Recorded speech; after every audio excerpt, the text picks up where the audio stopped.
श्रोतागण, भाई और बहनों, मातृशक्ति को नमन। चैनल 24+ न्यूज के खास विशेष मनमोहक, हमें इंसानियत के सूत्र देने वाला, हमें मानवतावादी बनाने वाला, सबके साथ प्रेम से हम कैसे रहें, शांतिपूर्ण सह अस्तित्व हमारा जीवन कैसे बने, हमारा परिवार कैसे अच्छा हो, हमारा समाज कैसे अच्छा हो, हमारा देश और हमारा विश्व कैसे अच्छा हो, उसके बारे के अंदर उपाय बताने वाला, और जो हमारी भारतीय संस्कृति के मूल्य गिर गए हैं उन मूल्यों की पुनर्स्थापना कैसे कर सकते हैं, उसका पुनर्जागरण कैसे करते हैं, उसके बारे में बताने वाला पुनरुत्थान कार्यक्रम में आपका हार्दिक स्वागत है, अभिनंदन है, सत्कार है। पुनरुत्थान कार्यक्रम में हम प्रतिदिन नए नए विषयों के साथ प्रवेश होते हैं और विषय पूर्व निर्धारित होते हैं। इसी कारण उस विषय को होलिस्टिक बनाया जाता है, उसके बारे में गहरा मंथन किया जाता है, चिंतन किया जाता है, मनन किया जाता है, निध्यासन किया जाता है, और ऐसी सामग्री बटोरी जाती है कि वह पूरा एपिसोड जो है होलिस्टिक बन जावे, ताकि हर उम्र के, हर वर्ग के, हर मेंटल स्टेटस के, हर रुचि के व्यक्ति को रुचिकर हो और उसमें से अपने जीवन निर्माण की कोई सामग्री प्राप्त कर सके। तो इसी क्रम के अंदर एक बहुत सुंदर जो हमारी लाइफ स्टाइल है उसके बारे में विषय लेकर के हम आपके सामने प्रस्तुत हो रहे हैं। तो आज का हमारा विषय है कि हमारी आश्रम व्यवस्था और उसका आधार। भाई और बहनों, दर्शकगण, श्रोतागण, बहुत ही सुंदर विषय है। हमारी भारतीय संस्कृति के अंदर way of living, life style, art of living किस तरीके से हो कि हमारा जीवन पूरा जो है हम किस एक design of living a good life के बारे में बताया गया है। और पूर्व जन्म के अंदर मनुष्य की आयु 100 वर्ष हुआ करती थी, क्योंकि मनुष्य प्राकृतिक जीवन जीता था, उसके टेंशन कम थे, उसके कोई तरह का जो है स्ट्रेस, स्ट्रेन, भारीपन और किसी तरह की बड़ी बड़ी बीमारियां नहीं होती थी, क्योंकि व्यक्ति संतुष्ट था और विज्ञान के इतने साधन नहीं थे, और व्यक्ति जो है अपने भीतरी जगत के अंदर जाता था और जड़ से दूर रह करके चेतन के साथ में अधिक वार्तालाप करता था, अधिक संपर्क करता था। और आज जब विज्ञान का युग आ गया है तो व्यक्ति ने चेतन का साथ छोड़ करके जड़ का साथ ले लिया है। मोबाइल है, टीवी है और ये अखबार है, इधर उधर की बातें हैं, पंचेंद्रिय सुख है, जितनी भी नाशवान चीजें हैं, यानी जड़ पदार्थ है, मैटर है, उसके साथ में व्यक्ति घुल मिल गया है और उसके अंदर रुचि ज्यादा लेता है। इस आयु घट गई है। तो पहले शतायु हुआ करता थी, 100 वर्ष की उम्र हुआ करती थी। तो वो 100 वर्ष की उम्र किस तरीके से डिजाइन थी उसके बारे में बताना चाह रहे हैं कि 25-25 वर्ष के 4 विभाग किए गए हैं। तो पहला मतलब जन्म से 25 वर्ष की उम्र का जो हमारा विभाग है, हमारी उम्र है, वो कहलाता था ब्रह्मचर्य आश्रम। और 51 से लगा, और दूसरा जो 26 से लगाकर 50 वर्ष की उम्र का जो काल था वो गृहस्थ आश्रम कहलाता था। और उसके बाद में 51 से लगा करके 75 साल की उम्र का जो जीवन हुआ करता था वो वानप्रस्थ जीवन कहलाता था। 76 साल से लगा के 100 वर्ष तक का जो जीवन था वो संन्यास आश्रम कहलाता था। बहुत ही सुंदर व्यवस्था थी। अब 25 साल की उम्र के अंदर का जो बच्चा है, युवक है, नौजवान है, वो क्या करेगा? वह गुरुकुल में जाकर के पढ़ेगा। और सारे गुरुकुल जो है नदी के किनारे हुआ करते थे, प्रकृति की गोद के अंदर हुआ करते थे, और बड़े बड़े गुरु ऋषि जो है वो हमारे जो 4 वर्ण हुआ करते थे कि ब्राह्मण, क्षत्रिय, वैश्य और शूद्र, उनको अलग अलग तरह की जैसी आवश्यकता होती थी, जैसा जैसा उनका कार्य होता था समाज में, उसके अनुरूप उनको शिक्षा दिया करते थे।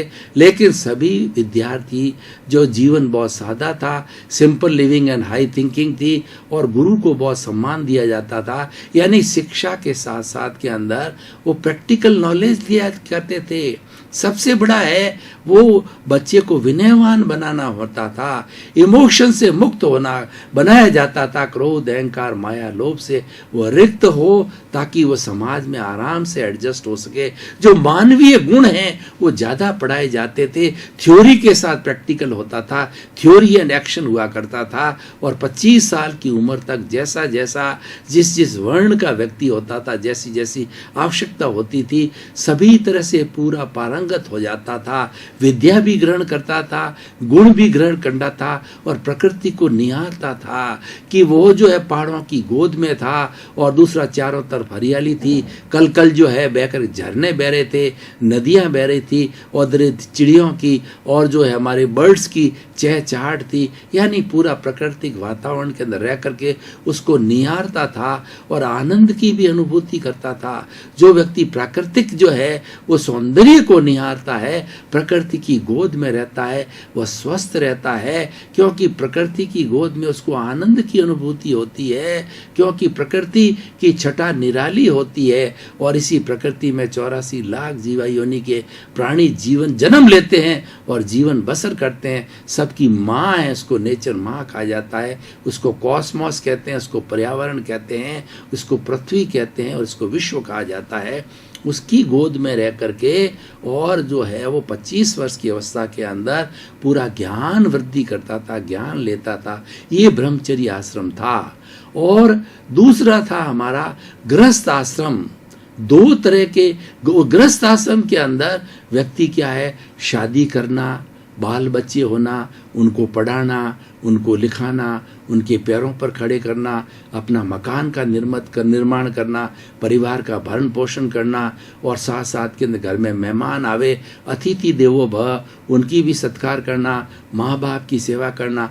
गृहस्थ के जितने कार्य होते थे वो दूसरे आश्रम गृहस्थ आश्रम के अंदर किया जाए। गृहस्थ आश्रम एक प्रैक्टिकल आश्रम है। इसके अंदर व्यक्ति को बहुत कुछ जो है नम्र होना पड़ता है, बहुत कुछ सीखना पड़ता है, बहुत कुछ झुकना पड़ता है, क्योंकि व्यक्ति पर जिम्मेवारी आती है। और नॉर्मली होता भी है, जब व्यक्ति मैरिड हो जाता है उसकी रिस्पॉन्सिबिलिटी बढ़ जाती है, क्योंकि उसको 1 से 2 हो जाते हैं। पत्नी का भार आता है, बच्चों का भार आता है, माता पिता का भार आता है, यौवन अवस्था होती है, समाज का भार आता है और उसको 4 तरह के ऋण होते हैं। देव ऋण है, पितृ ऋण है, गुरु ऋण है और समाज ऋण है, वो भी उतारना होता है। तो सभी तरह के जो कार्य है गृहस्थ जीवन के अंदर सबसे ज़्यादा रिस्पॉन्सिबिलिटी से किया जाता था। अब तीसरा जो आश्रम है वो वानप्रस्थ आश्रम है। मान लीजिए व्यक्ति ने अच्छा शिक्षण लेकर के और 50 साल की उम्र तक अपने बाल बच्चों को पढ़ा लिखा के पैरों पर खड़ा कर दिया। तो जब पढ़ा लिखा करके पैरों पर खड़ा कर दिया जाता, यहाँ पर हमारे जो है स्पिरिचुअल जो स्क्रिप्चर्स हैं, जो ग्रंथकार है, वो क्या करते हैं कि वो एक उदाहरण दिया करते हैं कि देखिए कबूतरी होती है, वो अंडा देती है, अंडे को सेती है, उसके ऊपर बैठती है, उसको सर्दी से, गर्मी से और जो है बरसात से और उसका घोंसला बनाती है। यानी उस चूजे की, उसकी जो है अंडे की रक्षा करती है।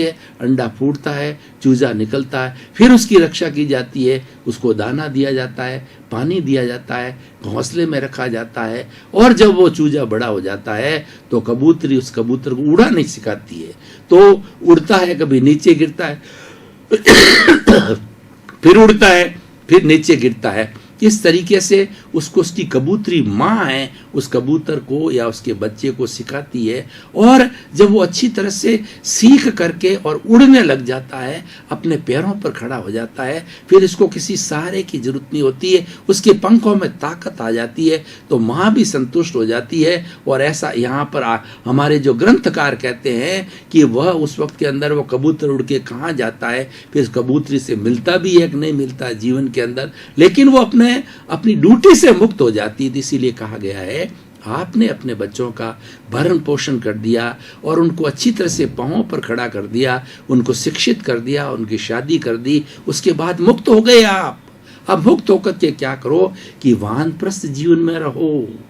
51 साल से 75 साल का उम्र वानप्रस्थ होता है। वानप्रस्थ का होता है घर में रहते हुए घर से दूर। आप घर में आओ, घर में जाओ, लेकिन घर की जो सांसारिक प्रवृत्ति है जो कि 50 साल की उम्र तक किया करते थे, उन प्रवृत्तियों से थोड़ा हट जाओ, थोड़ा दूर हो जाओ और वो समय जो है ईश्वर भक्ति में लगाओ, स्वाध्याय में लगाओ और अच्छी समाज की सेवा करो, अच्छी परोपकार करो, अच्छी संस्था में जाकर के अपना तन दो, मन दो, धन दो। किसी के पास धन है तो वो धन है, वो लोगों के भलाई के लिए, परोपकार के लिए, हॉस्पिटल बनाने के लिए, शिक्षा के लिए, रहन बसेरों के लिए, और हमारे जो है वो अपंग है, लूले हैं, लंगड़े हैं, अपाइज है, और जो मूक है, बधिर है, अनाथ है, विधवाएं हैं, जो कि अभावग्रस्त है, उनके लिए उसका उपयोग करो तो वानप्रस्थ होता है। और धन नहीं है तो आप अपनी सेवा, तन की सेवा तो और भी बड़ी होती है, 4 घंटे, 6 घंटे, 8 घंटे उस संस्था में जाकर के अपन बिना कोई पारिश्रमिक लिए, बिना कोई तनख्वाह लिए समय लगाइए। वो भी नहीं है तो कई लोग समाज के अंदर अच्छा कार्य करने वाले होते हैं, उनको प्रोत्साहित करो, उनका सम्मान करो, ये भी एक सेवा होती है। प्रोत्साहन से व्यक्ति आगे बढ़ता है। ऐसा कहा जाता है कि अदने से अदना व्यक्ति और उसके ऊपर कोई बड़ा व्यक्ति हाथ रख देता है, पीठ थपथपा देता है, तो वो दौड़ने लग जाता है, क्योंकि उसको प्रोत्साहन मिलता है। मनुष्य सम्मान का भूखा है, मनुष्य प्रोत्साहन का भूखा है। प्रोत्साहन से वो आगे बढ़ता है, उसको उसे विटामिन मिलता है, उसे एनर्जी मिलती है, खुराक मिलती है और आगे बढ़ता है। तो इस तरीके से ये हमारा वानप्रस्थ जीवन हो गया। ये हमारा, हम 75 साल की उम्र तक पहुंच गए। अब देखिए, जो ही आपने वानप्रस्थ जीवन पूरा कर दिया, संन्यास ग्रहण कर लीजिए। जो पहले की व्यवस्था थी, तो संन्यास परमार्थ का रास्ता होता है। 3 तरह की चेतना होती है। स्वार्थ की चेतना प्योरली अपने परिवार तक सीमित होती है, अपने शरीर तक सीमित होती है। परार्थ की चेतना है, जियो और जीने दो, अपनी भी परवाह करना, समाज की भी परवाह करना, दूसरे भाइयों को सहयोग करना, ये जो है परार्थ की चेतना। और परमार्थ की चेतना है, वसुधैव कुटुंबकम की चेतना होती है कि वह व्यक्ति जब परमार्थ के अंदर जब सन्यासी बन जाता है, तो उसका जो परिवार है पूरा संसार हो जाता है। उसका कार्य यही है कि तिन्नानम तारियाणम, वो स्वयं तरे और पूरे समाज के लोगों को तारे, समाज को रियलिटी बतावे, समाज को मनुष्य जीवन की सार्थकता बतावे, समाज को निज स्वरूप के बारे में बतावे, समाज को आत्मज्ञान दे, समाज को जो है इंट्रोस्पेक्शन करावे, समाज को सेल्फ रियलाइजेशन करावे, सत्संग करावे, स्वाध्याय करावे। वो सब सन्यासियों का काम है। इस तरीके से 100 वर्ष का पूरा मैंने लेखा जोखा अपने सामने प्रस्तुत किया। इसका आधार क्या? आधार देखिए, बड़ी मुख्य बात होती है। इसका आधार ये है कि हमारा एक लाइफ स्टाइल जो है एक टाइम बाउंड होनी चाहिए। हमने इस प्रकृति में हर इंसान को 24 घंटे दिए हैं, लेकिन 24 घंटे मान लीजिए व्यक्ति 8 घंटे सोता है और अपना शारीरिक काम करता है, सुस्ताता है। 12 घंटे मान लीजिए, 12 घंटे वर्किंग पीरियड होता है, वो भी बहुत होता है। उस 12 घंटे का कैसे नियोजन करना, वो उसके जीवन का आधार होता है। वो लाइफ स्टाइल कहलाती है, वो वे ऑफ लिविंग कहलाता है, आर्ट ऑफ लिविंग कहता है, साइंस ऑफ लिविंग कहलाती है, और जीवन जीने की पद्धति होती है। यानी सब चीज का टाइमिंग होना चाहिए, टाइम बाउंड होना चाहिए, क्योंकि हमारा टाइम इज मनी। मनी किसको कहा गया? टाइम को मनी कहा गया है। इसलिए समयबद्ध होना चाहिए। उस समयबद्धता को करने के लिए ही ये हमारी आश्रम व्यवस्था बनाई गई है। बराबर 100 वर्षों को इस तरीके से बांटा गया है कि समय के अनुरूप सारा कार्य हो जाना चाहिए। आश्रम व्यवस्था 25 वर्ष तक ही पढ़ाते हैं। 25 वर्ष पूर्ण होते ही गुरु कहता है कि अब तुम्हारी विद्या पूर्ण हो गई है, अब तुम घर जा सकते हो और अपने गृहस्थ का कार्य कर सकते हो। तो भाई और बहनों, दर्शकगण, श्रोतागण, कितना सुंदर विषय है, कितनी एक बड़ी बड़ी सिस्टमेटिक व्यवस्था हमारी भारतीय संस्कृति के अंदर की गई है। ऐसी व्यवस्था विश्व के किसी भी देश के अंदर, आप 210 देशों के अंदर घूम कर जो आज विश्व माना जाता है, उसमें घूम करके आई ऐसी सुंदर व्यवस्था कहीं नहीं बनाई गई है।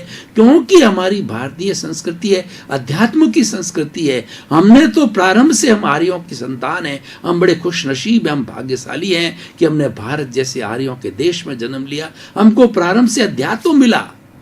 हम जो है इंद्रियों तक नहीं रुके, हम बाह्य जगत तक नहीं रुके। और जो पश्चिमी सभ्यता है, हमारी पाश्चात्य सभ्यता, वेस्टर्न सिविलाइजेशन है, वो इंद्रिय सुख पर ज्यादा ध्यान देती है, वो मैटर पर ज्यादा ध्यान देती है, जड़ पदार्थों पर ज्यादा ध्यान देती है। लेकिन हमने तो जड़ के साथ साथ में चेतन को भी प्रारंभ से ही, बच्चा को जन्म घूंटी के अंदर हमने उसको धर्म के संस्कार देते हैं, आत्मा के संस्कार देते हैं। जड़ और चेतन का जो है हम भेद बताते हैं, भीतरी जगत और बाह्य जगत की बात बताते हैं। हमारे यहाँ सामंजस्य है, इसीलिए हमारी जीवन पद्धति होलिस्टिक है, हमारी जीवन पद्धति सर्वांगीण है, हमारी पूर्ण रूपेण पर्याप्त है, और तो इस व्यवस्था से जीना कितना सुंदर जीवन होता है। तो भाई और बहनों, दर्शकगण, श्रोतागण, हमारे पुनरुत्थान कार्यक्रम की परंपरा है कि हम हर एपिसोड को तराजू पर तोलते हैं, उसकी रिलीवेंस देखते हैं, उसकी सामाजिक उपयोगिता देखते हैं और उसकी प्रासंगिकता को देखते हैं। वर्तमान परिप्रेक्ष्य के अंदर ये आश्रम व्यवस्था किस तरीके से फ्रूटफुल है, किस तरीके से उपयोगी है। आज भी उसकी उपयोगिता है, आज उपयोगिता ज़्यादा है। क्यों? आजकल व्यक्ति इंद्रिय सुख में डूब गया है, आज व्यक्ति सेल्फ सेंटर्ड हो गया है, आज व्यक्ति स्वार्थी हो गया है। उसको पता ही नहीं है कि जिस जो है वो पर्यावरण के अंदर, जिस सृष्टि के अंदर मैं जी रहा हूँ और जिस ब्रह्मांड में जी रहा हूँ, उस ब्रह्मांड के प्रति मेरा दायित्व है। ब्रह्मांड के अन्य लोग जो पेड़ है, पौधे हैं, पशु है, पक्षी मेरे जीवन के लिए कितना करते हैं, मेरा भी उनके प्रति दायित्व है, मेरा उनके प्रति परोपकार करना चाहिए। लेकिन व्यक्ति भूल गया, व्यक्ति इतना लालची हो गया कि वो ज़्यादा से ज़्यादा प्रकृति का दोहन करने लग गया। वो 1000-1500 फुट जो है गहरी खाई खोद करके उसमें से पानी, पेट्रोल, मार्बल और मिनरल्स वगैरह निकालने लग गया। पृथ्वी का बहुत बहुत दोहन किया है, जल का बहुत दोहन किया है, जल को दूषित किया है उसने कि जल के अंदर बहुत बहुत से केमिकल के जो फैक्ट्रियाँ खोल करके और पानी के अंदर केमिकल घोलता जा रहा है, जहर घोलता जा रहा है। इसीलिए हमारी आने वाली संतान है वो पंगु हो रही है, पैरालिसिस वाली हो रही है, और वो प्रारंभ से ही बीमार जो है हमारी संतान हमारी होती जा रही है। तो इन सब का कारण क्या है? इन सब का कारण है कि व्यक्ति हमारा जो जीवन पद्धति को भूल गया है, उस पद्धति को वो पुनः याद करने के लिए व्यक्ति को आश्रम व्यवस्था की प्रासंगिकता आज भी है। आज वानप्रस्थ जीवन की प्रासंगिकता सबसे ज्यादा है। आज व्यक्ति मरने की अवस्था तक लास्ट बेड के ऊपर भी धन दौलत की, परिवार की, धन की, मोह की और सेंसुअल प्लेजर्स की बात करता रहता है, लोभ के अंदर डूबा रहता है। ऐसे व्यक्ति को ये आज जो हमारा जो वानप्रस्थ अवस्था है वो बहुत ही, अगर व्यक्ति संन्यास न ले, मान लीजिए आज व्यक्ति 100 साल नहीं जीता है, लेकिन वो जो है 50 साल की उम्र में, 55 साल की उम्र में चाहे 10 साल भी जिए तो वानप्रस्थ का जीवन जिए तो कितना सुंदर अवस्था होता है। मैं अपनी प्रैक्टिकल बात बताना चाहता हूँ। मुझे गुरु कृपा से, मुझे मेरे भाग्य से, मेरे पुण्य के कर्मों से 55 साल की अवस्था के अंदर मुझे वानप्रस्थ जीवन हो गया और लगभग 20 साल हो गए वानप्रस्थ जीवन जीते हुए। तो मैं अपने अनुभव आपके साथ शेयर करता हूँ। वानप्रस्थ जीवन बड़ा सुखी जीवन है, बड़ा आनंद का जीवन है। वानप्रस्थ जीवन में व्यक्ति टेंशन फ्री रहता है, आनंद की स्थिति में रहता है, क्योंकि वो अपने परिवार का बोझ पहले हल्का कर देता है। परिवार की उस पर कोई लायबिलिटी नहीं होती है, परिवार को उस पर कोई दबाव नहीं होता है। इसीलिए वो अपने समय का नियोजन है वो समाज सेवा के अंदर अपनी दिलचस्पी से लगा सकता है। यानी वह एक स्वयं का अच्छा जीवन जी सकता है। वानप्रस्थ जीवन है वो स्वयं का अच्छा जीवन जीने की पद्धति है, वो जीना चाहिए। इसीलिए हमने इस एपिसोड का चयन किया है।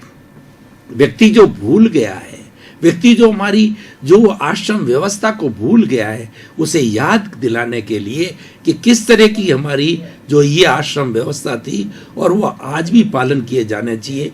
उसके रिजल्ट बहुत अच्छे हैं और आश्रम व्यवस्था का पालन करने के कारण जो है व्यक्ति को अच्छे अच्छे संस्कार मिलते हैं, सद्गुण मिलते हैं और व्यक्ति जो है सबका परोपकार करता है, एक अच्छा इंसान बनता है। आज जो है इंसानियत घटती जा रही है, हैवानियत बढ़ती जा रही है। व्यक्ति हिंसा में इंटरेस्ट लेने लग गए, व्यक्ति जो अवसाद के अंदर चले गए हैं, व्यक्ति के अंदर रोग की बहुत ज़्यादा साइकोसोमेटिक डिजीज बढ़ गई है। इन सब का कारण यह है व्यक्ति के अंदर लोभ की प्रवृत्ति बहुत बढ़ गई है, प्रतिस्पर्धा बहुत बढ़ गई है और हर व्यक्ति इस विश्व का नंबर 1 बनना चाहता है और अपनी पद और प्रतिष्ठा को बढ़ाना चाहता है। हमें कभी भी जो है कंपटीशन के अंदर नहीं पड़ना चाहिए। हमें कंपटीशन सद्गुणों का करना चाहिए, परोपकार का करना चाहिए कि हम समाज को ज़्यादा से ज़्यादा क्या दे सके, हम कितनी सेवा कर सके, यही आज के एपिसोड की सबसे बड़ी विशेषता है। तो इस एपिसोड के माध्यम से खास तौर से हिंदुस्तान में 80 करोड़ मेरे युवा है, उन युवा बंधुओं को मैं ये शिक्षा की बात, मेरे अनुभव शेयर करना चाहूँगा और ये बताना चाहूँगा कि हमारी जो ये आश्रम व्यवस्था है बहुत सुंदर है। इस व्यवस्था के साथ में जीवन आप जियो, ये संतुलित जीवन जीने की पद्धति है और अपने जीवन के अंदर सद्गुणों को प्राप्त करो, विनय को प्राप्त करो और अपने जो बुजुर्ग लोग हैं, अपने जो सीनियर सिटीजन है, माता पिता है, गुरु है, ईश्वर है, उन सब को जो आप नमन करो, उनको रेस्पेक्ट दो। जब आप रेस्पेक्ट दोगे तो आपको रेस्पेक्ट होगा। और इसी कारण से क्या होगा कि आज के इस युग के अंदर आप अखबार को उठा करके देख लिए, पूरे अखबार के अंदर सारी बात यही है, हिंसा, तोड़ फोड़, आगजनी और नॉन टॉलरेंस और झगड़ा, टंटा, फिसाद, मार कूट, माँ ने बाप को मार दिया, बाप ने बेटों को मार दिया और पूरे परिवार ने खुदकुशी कर ली। इन सब का कारण क्या है? इन सब का कारण ये है सहनशीलता की कमी हो गई। दर्शकगण, श्रोतागण, भाई और बहनों, आपका बहुत बहुत धन्यवाद। पुनरुत्थान कार्यक्रम एक सर्वांगीण पद्धति का कार्यक्रम है, बहुत अच्छे अच्छे सूत्र देता है, बहुत अच्छे अच्छे टिप्स दिए जाते हैं, सारी बातें अनुभवजन्य बताई जाती है, कोई पुस्तकीय ज्ञान नहीं होता है। और जो ज्ञान है अगर हमारे प्रैक्टिकल लाइफ के अंदर उसको एप्लीकेबल करें तो हमारा जीवन बहुत सुखी हो सकता है, आनंदित हो सकता है, प्रसन्न होता है। मेंटल पीस और आनंद से बढ़कर के मनुष्य जीवन का कोई सार नहीं है। परोपकार की बात बताई जाती है, यानी जीवन को होलिस्टिक बनाया जाता है। जीवन के अंदर हम ऐसी महक छोड़ के जाएं कि वो हमारी महक हमेशा हमेशा जो है हम अमर हो जाएं। इस तरीके की बातें पुनरुत्थान में बताई जाती है। आप जुड़े रहिए और पुनरुत्थान परिवार की तरफ से हम आपका हार्दिक स्वागत करते हैं, अभिनंदन करते हैं। भाई और बहनों, दर्शकगण, श्रोतागण, आपका जीवन आनंदमय हो, मंगलमय हो, सुखमय हो। खूब परोपकार करें, सेवा करें और अपने जीवन को धन्य बनावें, मानव जीवन की सार्थकता लें। आपके प्रति मंगल भाव।